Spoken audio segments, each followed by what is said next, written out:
How to remove a trading pair from your favorites in KuCoin.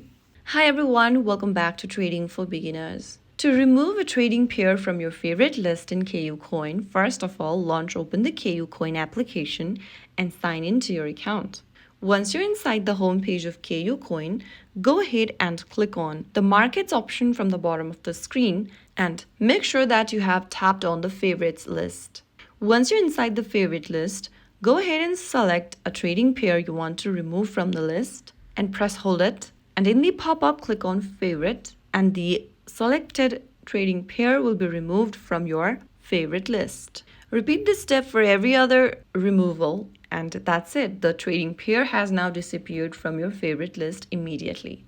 So that's how you easily do it. If you found the video helpful, don't forget to like, share and subscribe to our channel. I will see you again in the next video. Thank you for watching.